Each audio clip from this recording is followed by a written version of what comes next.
Good morning प्यारे बच्चों। तो कैसे हैं आप सब। मैं साहिल रावत आपका इंग्लिश मेंटोर स्वागत करता हूं आपका आज की क्लास पे।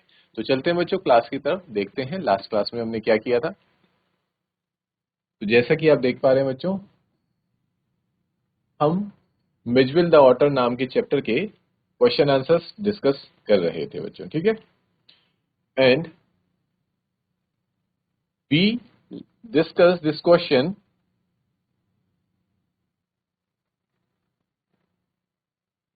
हाँ कि what was the compulsive habit. ठीक है, कंपल्सिव हैबिट्स क्या थी, किन किन की, एक स्कूल चिल्ड्रन की और दूसरा मिज की। ठीक है, कुछ कंपल्सिव हैबिट के बारे में डिस्कस किया हुआ था चैप्टर में, जब वो मिज और मैक्सवेल लंदन आ गए थे। ठीक है, लंदन में कुछ ऐसी हैबिट्स थी जो मिज भी फॉलो करता था और जो स्कूल जाते हुए बच्चे थे वो भी फॉलो करते थे, तो उसके बारे में हमने देखा। ठीक है बच्चों, आंसर देख लीजिए इसका। Compulsive habits are usually strange act. सबसे पहली बात तो कंपल्सिव हैबिट्स होती क्या है उसके बारे में बताया गया कि कंपल्सिव हैबिट्स कुछ यूजुअली स्ट्रेंज एक्ट होते हैं। ठीक है, अजीब सा बर्ताव जो कि हम करते हैं बिना जाने हुए, बिना किसी कारण के। ठीक है, हमारे अंदर भी कुछ ऐसे बर्ताव होंगे या कुछ ऐसी हैबिट्स होंगी जिनको कि हम फॉलो करते हैं बट हमें नहीं पता कि उसका रीजन क्या है। ठीक है, जैसे कि अब बच्चों की बात बताई गई है, on their way to and from school, जब वो स्कूल जाते थे और स्कूल से वापस आते हैं। टू एंड फ्रॉम का मतलब होता है वहां जाना और वापस आना। ठीक है, children make it a habit to place their feet exactly on the centre of the each paving block. Paving block बच्चों यानी कि जिस रास्ते पे, जिस फुटपाथ पे वो चलते थे, तो वहां पे मे बी टाइल्स होंगे या मार्बल्स होंगे बने हुए ब्लॉक के शेप में, स्क्वायर शेप में। तो कुछ अगर इस प्रकार से होंगे वो, और ये उसका सेंटर रहेगा। ठीक है, तो बच्चों उनका क्या काम था स्कूल चिल्ड्रन का कि वो जाते थे, यहाँ पे पैर रखते थे, फिर अगला पैर सेंटर पे, फिर दूसरे ब्लॉक के सेंटर, फिर दूसरे ब्लॉक के सेंटर में। जो कि बच्चों आपने भी बचपन में गेम खेला होगा, है ना। होता है एक स्क्वायर्स बनाते हैं और उसके ऊपर सेंटर में पैर रखना होता है, अगर लाइन पे पैर चला गया तो आउट हो जाते हैं। ठीक उसी तरीके से ये बच्चे भी खेलते हुए जाते थे और इन्होंने हैबिट बना ली थी अपनी। सिमिलरली, और ठीक उसी प्रकार से, Mij had made it a habit to jump on to the school wall. जो स्कूल की वॉल थी, ठीक है, वो ज्यादा ऊंची नहीं थी, हमने चैप्टर में पढ़ा था, वो 2 फीट की वॉल थी। वो उसके ऊपर जंप करता था और उसके ऊपर गैलोपिंग, ठीक है, क्या करता, रेंगता हुआ जाता था along its length of 30 yards. और वो वॉल कितने यार्ड्स की थी, 30 यार्ड्स की थी, और उसके ऊपर वो जाता था। ये उसने हैबिट बना दी थी अपनी। ठीक है बच्चों, तो इतना हमने डिस्कस किया था लास्ट क्लास में। ठीक है बच्चों, तो नेक्स्ट क्वेश्चन है हमारा, what group of animals do otters belong to. क्या है क्वेश्चन, मैं आप लोगों के लिए एक बार क्वेश्चन नोट डाउन कर लेता हूं।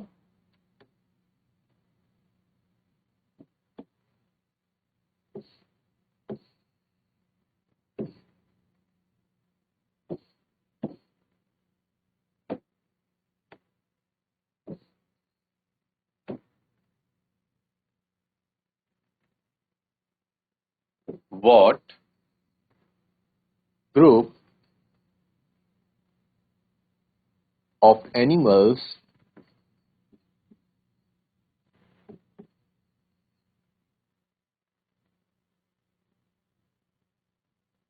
does otter belong to? Question का मतलब समझ पा रहे हैं बच्चों। ये क्वेश्चन पूछ रहा है कि मिज जो है, हमारा जो ऑटर है, वो जानवरों की कौन सी प्रजाति से आता है। समझ पा रहे हैं कि वो जानवरों की कौन सी प्रजाति से आता है। This is our question. इसका आंसर देख लेते हैं। Otters belong to a comparatively small group of animals. ठीक है, ऑटर्स कैसे हैं, ये ना औरों से अगर हम इसे कंपेयर करें, इस प्रजाति को या इस जानवर को, तो ये दूसरों के ग्रुप से स्मॉल ग्रुप है इनका। ठीक है, ये बहुत कम तादाद में पाए जाते हैं, कॉल्ड म्यूस्टेलाइंस। ठीक है, शेयर्ड बाय दी, ठीक है, ये कौन से ग्रुप से बिलोंग करते हैं, म्यूस्टेलाइन ग्रुप से बिलोंग करते हैं। बट ये कंप्लीट म्यूस्टेलाइंस भी नहीं है। ठीक है, इनके अंदर कुछ कैरेक्टरिस्टिक्स, कुछ कुछ फीचर्स किसके भी है, बैजर के फीचर्स भी है, मंगूज के फीचर्स भी हैं, वीजल के फीचर्स भी हैं, स्टॉट, मिंक, एंड अदर्स। ठीक है, तो ये सारे एनिमल्स के कुछ फीचर्स इनके अंदर हैं और ये एक अलग ही प्रजाति है बच्चों। ठीक है, ऑटर्स की, इसलिए तो साइंटिस्ट को भी आज तक ऑटर्स के बारे में पता नहीं था, बहुत बाद में पता चला और उन्होंने क्या नाम दिया था, पेसिप्लाटा करके कुछ दिया था या फिर मैक्सवेल्स ऑटर करके उसका नाम रखा गया था। ठीक, तो ये एक प्रजाति है जो कि बहुत कम स्मॉल ग्रुप में पाई जाती है, बिलोंग्स टू म्यूस्टेलाइन ग्रुप्स। और इसमें कुछ फीचर्स, ये बैजर, मंगूस, वीजल, ये जो जानवर है, स्टॉर्ट, मिंक, इनके फीचर्स को भी शेयर करते हैं। ठीक है, तो ये आंसर आप लिखेंगे कि otters belong to a comparatively small group of animals called mustelline. ठीक है, एक स्मॉल ग्रुप ऑफ एनिमल्स है म्यूस्टेलाइन, उसको ये बिलोंग करते हैं ऑटर्स, और कुछ ऐसी ऐसी फीचर्स शेयर करते हैं जो बैजर्स के अंदर है, मंगूस के अंदर है, वीसल के अंदर है, स्टॉर्ट, मिंक एंड अदर्स। मैं चाहता हूं कि बच्चों इन एनिमल्स को, जिनका भी आप नाम यहाँ पढ़ रहे हैं, जैसे म्यूस्टेलाइंस, बैजर, मंगूस, वीजल, स्टॉर्ट, मिंक, इनको बच्चों आप आज जाके एक बार सर्च करें और बस सिर्फ उनकी फोटोज देखें कि वो दिखने में कैसे हैं, ताकि आपको एक बेसिक आइडिया लग जाए। ठीक है, और ऑटर की फोटो भी देख लेना। यहां तक क्लियर है सभी को? Is there any doubt till here? चलते हैं बच्चों नेक्स्ट क्वेश्चन की तरफ। What guesses did the Londoners make about the Mij walls? ठीक है,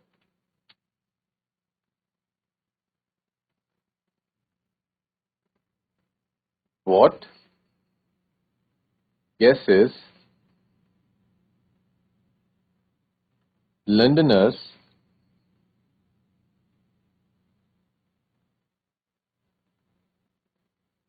मेड अबाउट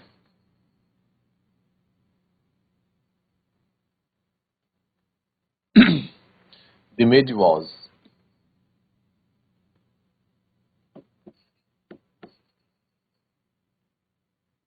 की लंडनर्स के लिए तो बच्चों ऑटर एक पहली बार देखी हुई कोई प्रजाति थी या कोई जानवर था। ठीक है, तो उन्हें नहीं पता लग रहा था कि ये कौन सा एनिमल है। तो जब हमें कोई बात पता नहीं चलती या किसी चीज के बारे में कंप्लीट कॉन्फिडेंस नहीं होता, तो हम क्या करते हैं, हम गैसेस लगाते हैं, तुक्का लगाते हैं, अंदाजा लगाते हैं। वही लंडनर्स भी कर रहे थे। तो वो क्या क्या अंदाजा लगा रहे थे मिज के बारे में, यही प्रश्न पूछा गया है। तो इसका जवाब जानते हैं। अकॉर्डिंग टू मैक्सवेल, मतलब मैक्सवेल के अकॉर्डिंग, क्योंकि ये चैप्टर ही पूरा किसके अकॉर्डिंग चल रहा है, हम किसके पॉइंट ऑफ व्यू से पढ़ रहे हैं, मैक्सवेल के पॉइंट ऑफ व्यू से पूरा हम ये चैप्टर जो है वो पढ़ रहे हैं। तो मैक्सवेल के अनुसार the average Londoner does not recognise an otter, मतलब जो भी एक लंडनर होगा, एवरेज लंडनर मतलब कॉमन, जिस जो लंदन में ही रहा होगा। हाँ, इनकेस अगर वो बाहर गया है, दुनिया में घूमा फिरा है, तब तो उसने शायद ऑटर देखा होगा। अगर वो मिडिल ईस्ट या इराक के साइड गया है तो उसने देखा होगा। बट अगर जो सिर्फ लंदन में ही रहा है तो उसने कभी, वो कभी पहचान, रिकॉग्नाइज का मतलब होता है बच्चों पहचानना। ठीक है, वो कभी पहचान नहीं पाएगा एक ऑटर को कि ये ऑटर है। The Londoners who saw Mij made different guesses, जिन्होंने, जिन लंडनर्स ने मिज को देखा, वो अपने अपने गेसेस लगाने लगे, अंदाजे लगाने लगे अबाउट हु मिज वॉज। ठीक है, they guessed among they guessed among other things it was a baby seal. कोई कहता है कि वो बेबी सील है। यहाँ पे भी जो एनिमल्स के नाम आ रहे हैं बच्चों, वो भी आप जाके घर जाके एक बार गूगल पे सर्च करके उन इमेजेस को देखेंगे। बेबी सील, कोई उसे कहता है कि ये स्क्वेरल है, कोई कहता है ये वॉलरस है, someone says that it's a hippo, a beaver, या फिर कोई कहता है कि अ बियर कब, या फिर अ लेपर्ड, या फिर ये एक लेपर्ड है, एंड अ ब्रोंटोसॉर, और क्या है, ये एक ब्रोंटोसॉर है। तो ये सारे अंदाजे बच्चों लोग लगा रहे थे किसके बारे में, मिज के बारे में, ऑटर के बारे में, क्योंकि उन्हें नहीं पता था ऑटर क्या है। ठीक है बच्चों, यहां तक क्लियर है? इसको नोट डाउन कीजिए। तो बढ़ते हैं बच्चों अब thinking about the text. Text book में पूछे गए क्वेश्चन आंसर्स को हम डिस्कस करेंगे। ठीक है, पहला क्वेश्चन मैं आप लोगों के लिए रिसाइट कर देता हूं बच्चों। What things does Mij do which tell you that he is an intelligent, friendly and fun-loving animal who needs love? ठीक है बच्चों, क्लियर है क्वेश्चन? आप अपनी बुक खोल लेंगे बच्चों और बुक से ही क्वेश्चन देखेंगे। मैं फिर भी आपके लिए शॉर्ट में ये क्वेश्चन नोट कर लेता हूं, बट कंप्लीट क्वेश्चन आप बुक से अपना रेफर कीजिए। ठीक है, व्हाट थिंग्स अबाउट मिज, इसमें हमें बताना है व्हाट थिंग्स अबाउट मिज। मिज की कुछ ऐसी बातें जो हमें ये बताती हैं कि मिज एक इंटेलिजेंट जानवर है। What things about Mij tells कि वो क्या है, इंटेलिजेंट एनिमल है, इंटेलिजेंट, फ्रेंडली,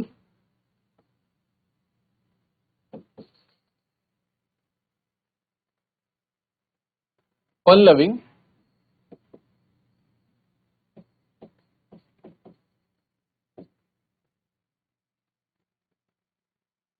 एनिमल है, हु नीड्स लव, जिसको क्या चाहिए बच्चों, जिसको प्यार चाहिए, हु नीड्स लव। ये किन बातों से पता चलता है हमें कि जो हमारा मिज है वो एक बहुत ही इंटेलिजेंट, फ्रेंडली और फन लविंग जानवर है, जिसको कि बदले में क्या चाहिए, प्यार चाहिए। देखते हैं बच्चों वो कौन सी बातें। मिज वॉज एन इंटेलिजेंट एनिमल, ये कहता है कि मिज एक बुद्धिमान जानवर है। It invented its own game, उसने अपना खुद का, ये किस बात, कैसे पता चलता है बच्चों हमें कि वह बुद्धिमान है, उसकी बुद्धिमत्ता का पता हमें कैसे चलता है, हमें इस बात से अंदाजा लगता है कि बच्चों उसने अपना खुद का एक गेम इन्वेंट किया। और अपना गेम इन्वेंट करने के लिए बच्चों क्या, थोड़ी बुद्धिमानी तो चाहिए। ठीक है, आप में से कितने बच्चे हैं जो, जिन्होंने कोई गेम इन्वेंट किया या फिर कोई ऐसा खेल है जो आपने देखा नहीं है कहीं से, बल्कि खुद से ही इन्वेंट वर्क कर लिया है, खुद से ही बनाया है कि हाँ ऐसे भी तो खेल सकते हैं। ठीक है, तो ये बनाने में, एक गेम बनाने में बच्चों क्या लगता है, हमारी क्रिएटिव स्किल्स लगती है, हमारी बुद्धिमत्ता लगती है। इसका मतलब कि जो मिज था वो काफी बुद्धिमान था, तभी वो एक गेम बना पाया। और आपको याद होगा उसने गेम बनाया था पिंग पोंग बॉल से, है ना बच्चों, उसके बारे में आगे पढ़ते हैं। Invented own game out of ping pong balls, उसने पिंग पोंग बॉल से एक गेम इन्वेंट किया था। इट स्क्रूड द टैप, अच्छा चलो, पिंग पोंग बॉल कैसी थी, देखा था ना आपने, एक सूटकेस को ऐसे रखता था, यहाँ पे लिड थी, यहाँ पे बॉल को फंसाता था, बॉल नीचे आती थी, वो दौड़ता हुआ आता था, बॉल को हिट करता था, बॉल ऊपर जाती थी, फिर आता था, फिर नीचे आता था, इससे से वो खेलता रहता था बॉल के साथ। ठीक है, so see how intelligent he was, it was. It screwed the tap till water began to flow, उसने सिर्फ एक बार मैक्सवेल को नोटिस किया टैप्स खोलते हुए, कि ऐसे करके टैप्स खुलते हैं, और उसने खुद अपना दिमाग लगाया, चुपके से बाथरूम में गया और क्या करा, उसने टैप्स खोल दिए। ठीक है, और तब तक फ्लैप करता रहा जब तक कि वो खुले नहीं। वो बात अलग है कि कभी कभी उससे दूसरी डायरेक्शन में घूम जाते थे और वो और टाइट हो जाते थे, और जिससे कि वो इरिटेट हो जाता, बट स्टिल इतना ब्रेन तो था ना उसके अंदर कि खुद से टैप खोल रहा है कोई एनिमल, और पानी में नहाने लग जाता था, स्प्लैश करने लग जाता था। तो ये सारी बातें बच्चों जो हमें बताती कि वो एक इंटेलिजेंट एनिमल था। ठीक है, इंटेलिजेंट का पता तो हमें चल गया कि उसने अपना खुद का गेम बनाया, वो खुद से ही टैप्स खोल रहा है, पानी वो कर रहा है। ठीक है, though it was aloof and indifferent in the beginning, it soon became friendly. अब आते हैं फ्रेंडली वाली बात पे। हाँ, हम मानते हैं कि शुरू शुरू में वो कैसा था, थोड़ा अलूफ एंड इंडिफरेंट, मतलब थोड़ा अजीब सा बर्ताव कर रहा था, बट वो जायज है, वो लाजमी है। ठीक है, अगर किसी भी इंसान हो या जानवर हो, आप उसको अपने घर से अलग कर दें और किसी पराये इंसान के साथ रख दे जिसे कि वो आज तक पहले कभी नहीं मिला, तो ऑब्वियस सी बात है कि वो वहां पे थोड़ा अनकंफर्ट और अकेलापन महसूस करेगा और थोड़ा उदास रहेगा। लेकिन उसको हार्डली एक दिन लगा, और एक दिन के अंदर वो उससे क्या हो गया, घुल मिल गया। दूसरे दिन वो उसके बेड पे आके उसके पैरों के पास हो गया था, और तीसरे दिन से तो आपको पूरी कहानी पता ही है। ठीक है, तो इससे हमें ये पता चलता है कि नहीं, वो फ्रेंडली है, क्योंकि अगर वो फ्रेंडली ना होता तो उसके साथ कभी घुल मिल ही नहीं पाता, वो तो दूसरे तीसरे दिन ही उसके साथ घुल मिल गया था। ठीक है, it formed a special attachment with Maxwell, उसने मैक्सवेल के साथ कितनी अच्छी अटैचमेंट बना ली थी। ठीक है, ये सिर्फ मैक्सवेल के साथ ही नहीं बनाते ऑटर्स, ये हमने देखा था ऑटर्स को ओन करने वाले, ऑटर्स के जितने भी ओनर्स हैं उन सबका ये मानना है कि मैक्सवेल, ऑटर्स ऐसे होते हैं कि ये इनके प्रति अटैचमेंट हो जाता है। ठीक है, ये अटैच हो जाते हैं। तो इससे पता चलता है कि बच्चों दे आर फ्रेंडली। तो हमारा क्वेश्चन था ना कि इंटेलिजेंट के बारे में कैसे पता चलता है, हमने पता लगा लिया कि भाई उसने गेम इन्वेंट किया और टैब्स को खुद खोलता था, फ्रेंडली है क्योंकि वो अटैचमेंट हो जाती है उससे बहुत ज्यादा लोगों को। ठीक है, ये भी पता चल गया। It responded when Maxwell called out his name, वो रिस्पॉन्ड करता था जब भी मैक्सवेल उसका नाम बुलाता। तो ऐसे नहीं कि वो ध्यान नहीं दे रहा है या इतना उसके अंदर दिमाग नहीं है कि कोई उसे बुला रहा है तो सुने और जाए, नहीं, वो जैसे ही उसका नाम लेता था मिच, वो तुरंत आ जाता था वहां पे मैक्सवेल के पास। इट फॉर्म्ड अ स्पेशल, ठीक है, ये हो गया। It grew desperate when Maxwell left it in a box and it got hurt while trying to come out of it. देखो, इस बात से भी पता चलता है कि वो कितना ज्यादा अटैच था। मैक्सवेल तो अटैच था ही मिज के साथ, लेकिन मिज भी मैक्सवेल के साथ उतना ही अटैच था। हमने देखा था उस इंसिडेंस में जब मैक्सवेल मिज को थोड़ी देर बॉक्स के अंदर रख के चला जाता है अपना मील खाने, ठीक है। तो क्या करता है मिज, उसके बिना रह नहीं पाता। He was so desperate, desperate मतलब बच्चों बहुत ज्यादा उसके बिना तड़पता है कि मेरा मैक्सवेल कहाँ गया। और उसके चक्कर में, बॉक्स से बाहर निकलने के चक्कर में अपने आप को खुद क्या भी कर देता है, हर्ट भी कर देता है, ठीक है। After Maxwell took it out it clung to his feet. और जैसे ही मैक्सवेल उसको बाहर निकालता, तो जैसे होता नहीं है कि बच्चे चोट लगने के बाद अपने पेरेंट्स से, मम्मी से जाके एकदम चिपक जाते हैं, ठीक है, तो वो भी उसी तरीके से बिल्कुल उसके पैरों में चिपक जाता है, ठीक है। It was a fun loving animal, और वो फन लविंग एनिमल भी था, मजे लेने, फन लविंग मतलब बच्चों मस्तीखोर, मजे लेने वाला एनिमल। उसको क्योंकि खेलना ही पसंद था, ठीक है, वो सब तरीके के गेम्स खेलता रहता था। आपने सारे गेम्स देखे ही है, कौन कौन से गेम्स वो खेलता है, पिंग पोंग वाला हम देख चुके हैं, शॉकर खेलता था बॉल से, ठीक है, बॉल्स को फ्लिक मारा करता था, ये सारी चीजें गेम खेलता था, मार्बल से खेलता था, है ना। उसके तो फेवरेट टूल्स, वो टॉयज भी थे marbles. It would have a selection of toys, ping pong balls, marbles, rubber fruit से खेलता था वो। और टेरेपिन शेल जो उसके लिए लाई गई थी स्पेशल, कहाँ से, इराक से ही लेके आया था Maxwell. It required love and affection from Maxwell and it got that readily. बस उसको बदले में क्या चाहिए था, उसको बच्चों बदले में प्यार चाहिए था। और ये बात सिर्फ और सिर्फ जानवरों पे ही नहीं, इंसानों पे सब पे लागू होती है कि अगर हम किसी को प्यार देंगे तो बदले में वो भी हमारे साथ अच्छे से रहेगा, हमें भी वहां से अफेक्शन देखने को मिलेगा, ठीक है। हाँ, बट कुछ लोग कह सकते हैं या कुछ एनिमल्स ऐसे होते हैं, आप चाहे उनको कितने भी प्यार से रहो, but they are wild in nature, उनका नेचर ही ऐसा है कि वो आपको बदले में अफेक्शन नहीं देंगे, वो आपको हार्म ही पहुंचेंगे या फिर आपसे डरेंगे, ठीक है। तो ऐसा है, बट ऑटर ऐसा नहीं था। ऑटर ऐसा था कि अगर आप थोड़ा सा प्यार करोगे तो बस वो तो आप पे बिल्कुल आपका ही हो जाएगा, ठीक है। तो मिज ऐसा था कुछ। यहां तक क्लियर है बच्चों, इसको, इस आंसर को नोट कर लेंगे तब, अगर नोट क्लियर है। ओके बच्चों, नोट डाउन। तो बढ़ते हैं नेक्स्ट क्वेश्चन की तरफ, which says what are some of the things we come to know about otters from this text? मैं क्वेश्चन नोट करता हूं। What are some of the things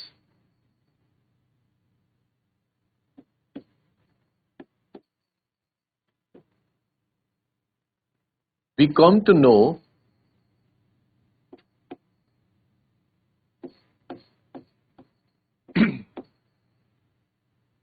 about otter from this text?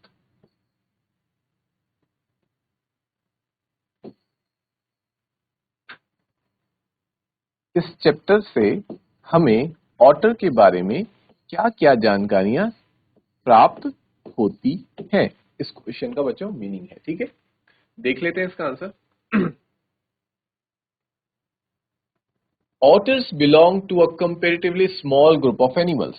ये हमने पहले भी देखा है कि ऑटर्स एक स्मॉल ग्रुप ऑफ एनिमल्स, जिसे कि म्यूस्टेलाइंस कहते हैं, उससे बिलोंग करते हैं। शेयर्ड बाय बैजर, ठीक है, उनके फीचर्स किससे शेयर होते हैं, बैजर से, मंगूज से, वीजल से, स्टॉट, मिंक एंड अदर्स। ये नाम मैंने आप लोगों को पहले भी बोले कि आप इसको जाके सर्च करेंगे और देखेंगे कि ये एनिमल्स कैसे दिखते हैं और ऑटर्स इनसे कितना सिमिलर है और कितना डिफरेंट है, ठीक है। कंपेयर करेंगे इन एनिमल्स को ऑटर के साथ, ठीक है। Maxwell's otter was of a race previously unknown to science, ठीक है। मैक्सवेल का ऑटर इस रेस से बिलोंग करता था जिसके बारे में विज्ञान को पहले नहीं पता था। And was at length named by zoologist, और जूलॉजिस्ट ने उसका नाम क्या रखा था, ल्यूट्रोगाले पर्सी प्लाटा मैक्सवेली, और मैक्सवेल्स ऑटर ये नाम रखा गया। They are found in large numbers in marshes. ये लार्ज नंबर्स में कहां पाए जाते हैं बच्चों, मार्शेस में, पानी वाले इलाके में।